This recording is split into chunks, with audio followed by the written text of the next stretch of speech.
সবাইকে আমন্ত্রণ। Clemon beyond the গ্যালারিতে হাজির হয়ে গেছি আমি রেজওয়ানুজ্জামান, আর আজকে আমাদের সঙ্গে অতিথি হয়ে আছেন ক্রীড়া সাংবাদিক সকালসন্ধ্যা.com-এর ক্রীড়া সম্পাদক সানাত বাবলা। স্বাগত জানাচ্ছি আপনাকে। ধন্যবাদ আপনাকে। আমরা শিরোনামেই বলছিলাম কাল থেকে শুরু ফুটবল মৌসুম। আমরা ফুটবল মৌসুম নিয়ে আজকে কথা বলতে চাই। নতুন ফুটবল মৌসুম আসলে কেমন হবে? এবার টুর্নামেন্ট বেড়েছে একদিকে, আবার কমেছেও আরেকদিকে। দল কমে গেছে অনেকগুলোই। সব মিলে আসলে পরিস্থিতি কেমন, কিংবা এই ফরম্যাটগুলো কি হচ্ছে, কিভাবে হচ্ছে, আমরা কথা বলতে চাই। আমাদের সঙ্গে অতিথি হয়ে আছেন সানাত বাবলা, ক্রীড়া সাংবাদিক। আপনারাও চাইলে অংশ নিতে পারেন আমাদের এই আয়োজনে। ফোন করতে হবে স্ক্রিনে দেখানো নম্বরগুলোতে। সানাত বাবলা, আমরা প্রথমেই বলছি যে অনেক দেরিতে হলেও এবার ফুটবল মৌসুম শুরু হচ্ছে কালকে। নানা কারণ ছিল। ফুটবল ফেডারেশন নির্বাচন একটা কারণ, তার আগে দেশের অবস্থা এবং প্রেক্ষাপটের পরিবর্তন সেটাও একটা বড় কারণ ছিল, এবং ক্লাবগুলোতেও আসলে ব্যাপক রদবদল হয়েছে। আমরা যদি কর্মকর্তা লেভেলে বলি, যে কারণে একাধিক ক্লাবকে সরে যেতে হয়েছে, সেটাও একটা সত্য। সব মিলে এবারের ফুটবল মৌসুমটা আসলে কোন জায়গায় দাঁড়িয়ে শুরু হচ্ছে, এটা প্রথমে জানতে চাই। ধন্যবাদ। এবারের ফুটবল মৌসুমটা ধরেন যে আগেরগুলোর সঙ্গে তুলনা করলে একটু তো হেরফের হবেই, যে তার শক্তির দিক থেকে হেরফের হয়েছে টিমগুলোর।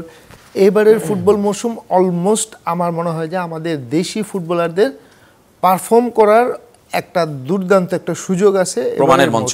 হ্যাঁ, এবারের মৌসুমে এতদিন যারা আমরা দেশি ফুটবলার আমরা যারা বলতাম যে হলে যে শুধু বিদেশিদের কারণে আমরা খেলতে পারি না, এবারের মৌসুম সত্যিকার অর্থে অনেকের সামর্থ্য কম বা নানা সীমাবদ্ধতার কারণে সেই অর্থে বড় মানের কোনো বিদেশির দিকে যাচ্ছে না।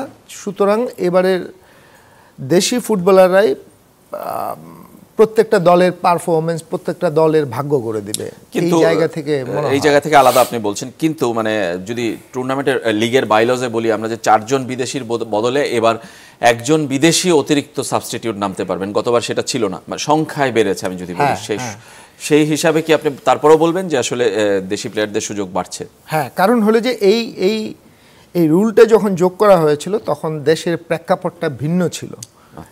তখন দেশের প্রেক্ষাপটটা আজকের এই অবস্থায় বা গত 2-3 মাসে যে আমাদের দেশের যে পালাবদল হয়েছে, রাজনৈতিক পালাবদল হয়েছে, সেটা ছিল না, সেটা তার আগে থেকেই হয়েছে।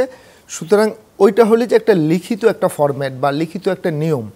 এখন সেটা আপনি ধরেন যে আবাহনীর মতো টিমে হলে যে এখনো পর্যন্ত কোনো বিদেশি নেই, এবং ফার্স্ট লিগে আর নেওয়ারও কোনো সুযোগ নেই। সুতরাং আপনি যদি আবাহনী ধরেন, আবাহনী ঐতিহ্যবাহী টিম বাংলাদেশের, মানে one of the biggest club, এবং এখনো মোস্ট সাকসেসফুল, কারণ সংখ্যা হিসেবে সাকসেসফুল। তো তারাই যদি হলে যে তারা যদি এরকম একটা মিশন নেয় যে হলে যে আমরা যেভাবে হোক, যে পরিস্থিতির কারণেই হোক বা যে কারণেই হোক, আমরা এবার হলে যে দেশি ফুটবলারদের একদম সর্বোচ্চ পরিমাণ আমরা এদের দিয়ে পরীক্ষা করাবো, এদের প্রমাণ করার সুযোগ আছে। তো আপনি দেশি ফুটবলারদের যদি তারা যদি আহ্বান জানায়, মানে আপনার হলে যে মধ্যবর্তী যে দলবদল হয়, সেখানে অনেক ভালো ফুটবলার হয়তো বা তাদের এখানে জয়েনও করতে পারে আরও। সুতরাং এইরকম অনেক ক্লাবের এই অবস্থা, আর্থিক সীমাবদ্ধতা একটা বড় ইস্যু।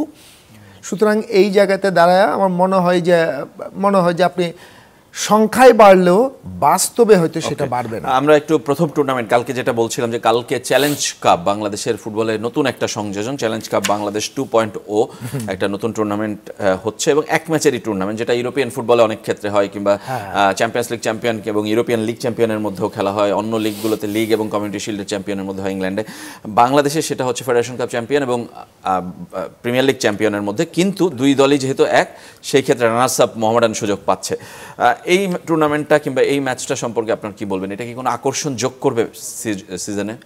অবশ্যই আকর্ষণ যোগ করবে। আপনার সিজনটা শুরু হচ্ছে দুইটা বিগ টিমের খেলা দিয়ে, দুইটা বিগ টিমের শিরোপা নিষ্পত্তির একটা ম্যাচ দিয়ে। তো আমাদের এর আগ পর্যন্ত আমাদের বছরেই আমাদের শুরু হয় নাই যে একটা ফাইনাল ম্যাচ দিয়ে কোনো বছর সিজন শুরু হয় নাই। এবার সেটা হচ্ছে। সুতরাং ওই জায়গা থেকে বসুন্ধরা কিংস, মোহামেডান একটা দারুণ একটা লড়াই। এবং আপনি যদি পুরো আপনি লিগের দলগুলোর দিকে দেখেন, এই দুইটি টিমেই কিন্তু এখন পর্যন্ত সেরা টিম, এটা হলে যে এবারের লিগের বাস্তবতায় বলতে হচ্ছে। তাহলে এই দুইটা টিম মৌসুমের শুরুতেই একবার দেখা হচ্ছে তারা অন্য একটা টুর্নামেন্ট বা চ্যালেঞ্জ কাপের টুর্নামেন্টের ফাইনাল হিসেবে। তাহলে এইখানে এইটা একটা আসলে বাড়তি মাত্রা যোগ করবে। এটা ফুটবল ফেডারেশনে যারা করেছেন বা নতুন ফুটবল ফেডারেশনকে এটা আসলে হলে যে ধন্যবাদ দিতে হবে যে এরকম একটা ম্যাচ দিয়ে তারা একটা সিজন শুরু করতে যাচ্ছে। গতবার এই দুইটা দলই বসুন্ধরা এবং মোহামেডানের মধ্যেই কিন্তু সবগুলো টুর্নামেন্টেই লিগে ফাইট হয়েছে এবং Bashundhara champion, Mohammedan runners up, সবগুলোতে এটাই নিষ্পত্তি হয়েছে। যে ব্যবধানটা এই দুই দলের ছিল গত সিজনে, এবার কি সেটা আরও কমেছে কিনা? আপনার কি মনে হয় যে মোহামেডান এবার কি চ্যাম্পিয়ন ফাইট দেওয়ার কোনো লিগে টুর্নামেন্টে ক্ষমতা রাখে কিনা? আপনি যখন থেকে বসুন্ধরা আসলো, আপনি ঠিক হলে যে আপনি একটু রিকলে যান, আমি মনে করতে বুঝতে পারতেছি, যদি আমাদের যারা টিভি স্ক্রিনে যারা আমাদের সমর্থকরা যারা আছেন, মোহামেডান সমর্থক বা অন্যান্য টিমের, আপনি দেখবেন হিস্ট্রি বলতেছে যখন থেকেই বসুন্ধরা আসছে, কাগজে কলমে হয়তো বসুন্ধরা শক্তিশালী টিম থাকে, দ্বিতীয় শক্তিশালী টিম হিসেবে আবাহনী থাকে, তার তৃতীয় আপনি বলতেও পারেন, বা তৃতীয় শক্তি হিসেবে অনেক সময় ছিল। কিন্তু সব সময় দেখা গেছে যে বসুন্ধরা কিংস ভার্সেস মোহামেডান ম্যাচটা সবসময় জমজমাট হয়। আবাহনী কোনো সময়, আবাহনী ম্যাক্সিমাম ক্ষেত্রে বা 80% আবাহনী হলে যে হেরেছে বসুন্ধরা কিংসের কাছে।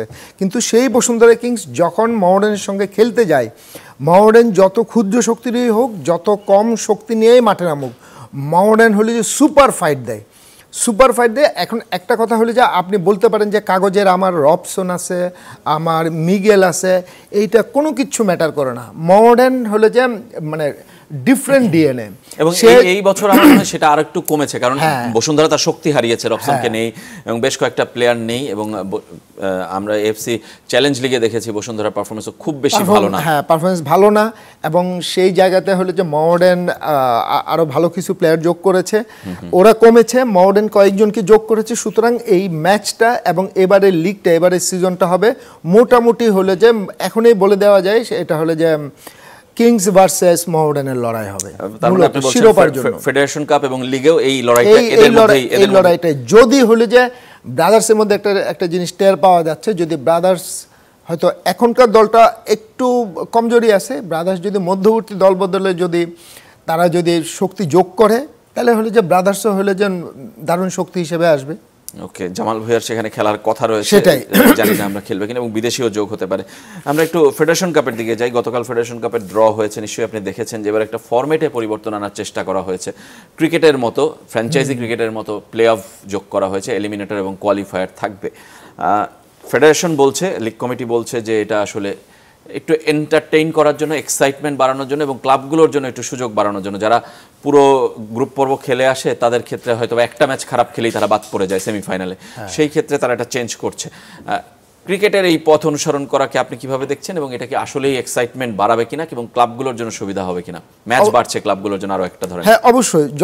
যখন ম্যাচ বাড়ছে, যখন ধরেন যে এক ম্যাচ খেলে বা দুই ম্যাচ খেলেই যখন সে আউট হয়ে যাচ্ছে, তখন তার জন্য ওই যে এলিমিনেটর আরেকটা ম্যাচ দিয়ে সেই সুযোগটা থেকে যাচ্ছে। তো এইটা আমার মনে হয় যে এটা খুবই ভালো অবস্থা, খুবই ভালো সূচি, যে হলে যে আপনার একদিকে হলে যে খেলা বাড়ছে সরি, আর হলে যে ওই টিমটার একটা ম্যাচে পারফরমেন্সটা খারাপ হতেই পারে টুর্নামেন্টে যেগুলো হয়, কিন্তু হলে যে তার আবার হলে যে তার আরেকটা সুযোগটা তার থাকছে। এই জায়গা এইভাবে আমি যদি দেখি, এটা খুবই ভালো সুযোগ। আপনি দেখেন এইগুলো আসলে হলে যে সময়ের সঙ্গে অনেক কিছু পাল্টানো উচিত।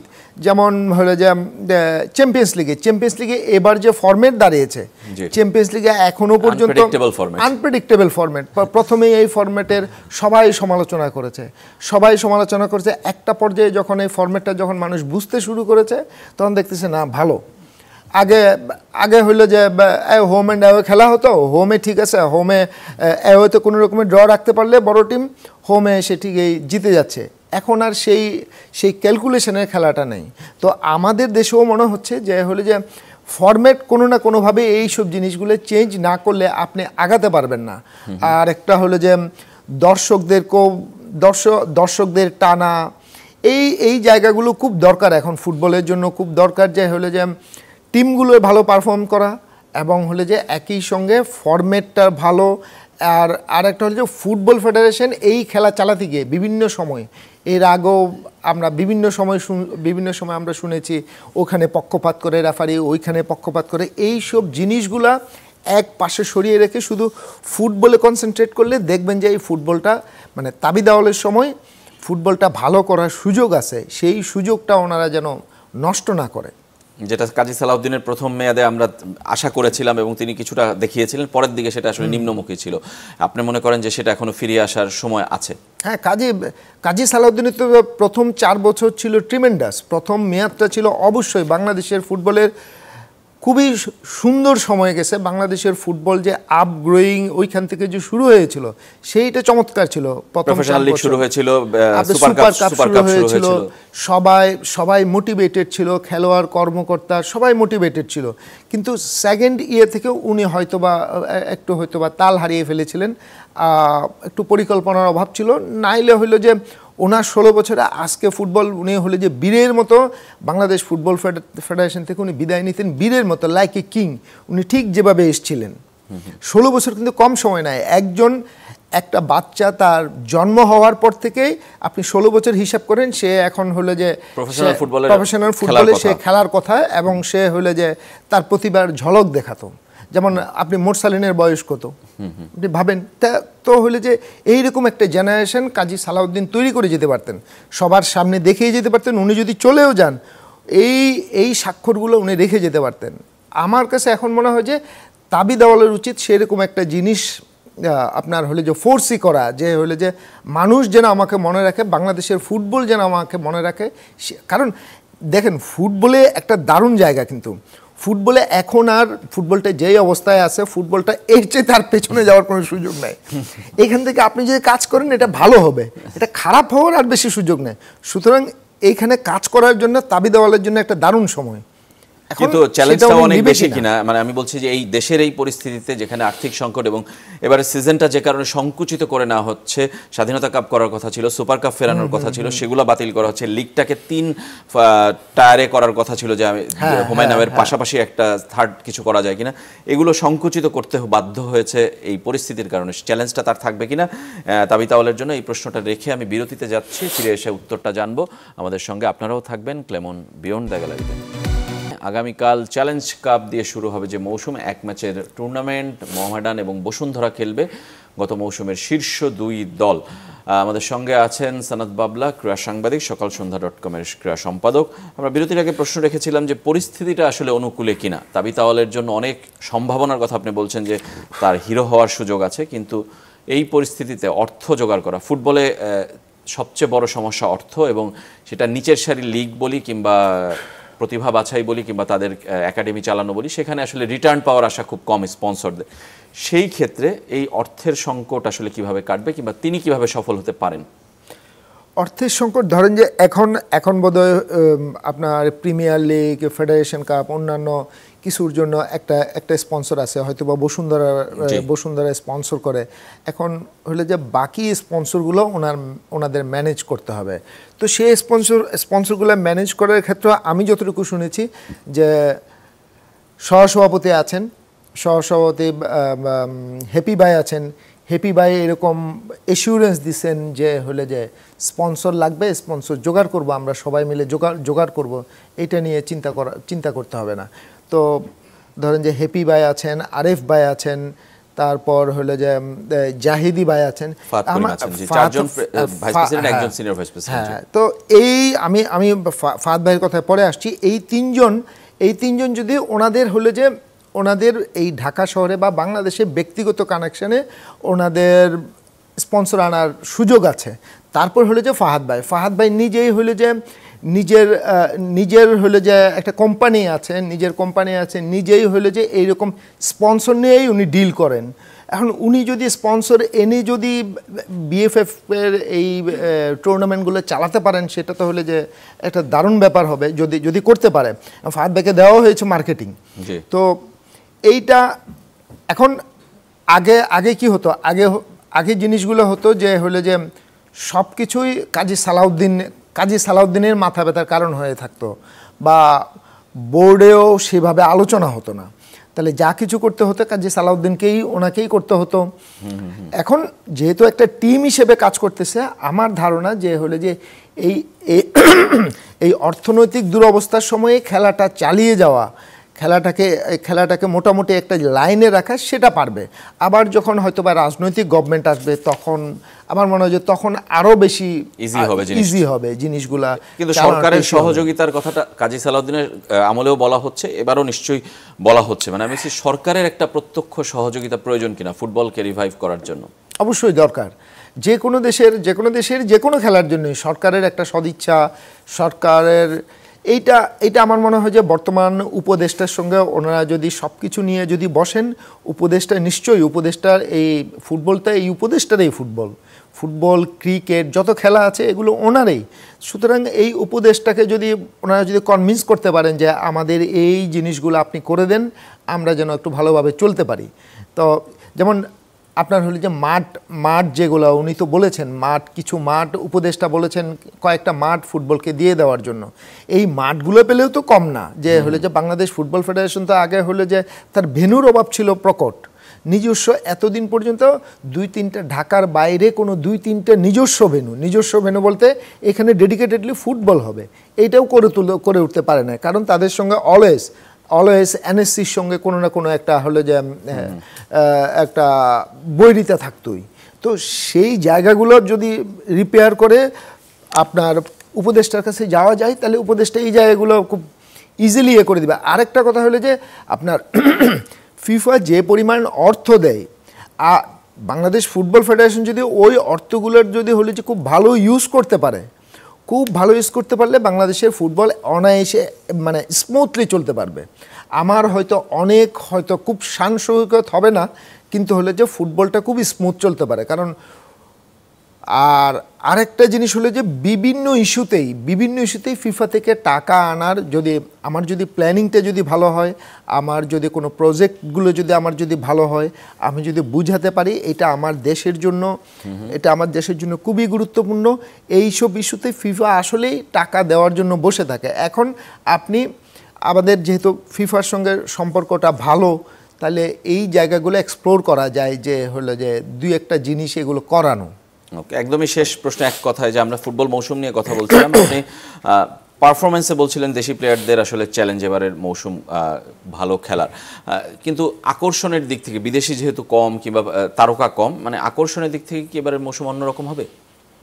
হ্যাঁ, হয়তোবা খুব বেশি বড় তারকা থাকবে না, কিন্তু নতুন তারকার জন্ম দেখার সুযোগ আছে আমাদের এবারের মৌসুমে। এবং ফুটবলাররা আমার মনে করি যেহেতু মডার্ন ভালো খেললে, এই ঢাকা বঙ্গবন্ধু স্টেডিয়ামে মডার্ন ভালো খেললে অনেক দর্শক আসবে। ধন্যবাদ আপনাকে সানাত বাবু আমাদের স্টুডিওতে আসার জন্য। এবং বঙ্গবন্ধু স্টেডিয়াম এবার এই ফুটবল মৌসুমে ওপেন হয়ে যাওয়ার কথা, আমরা সেই আশায় রয়েছি। সবাই ভালো থাকবেন, সুস্থ থাকবেন।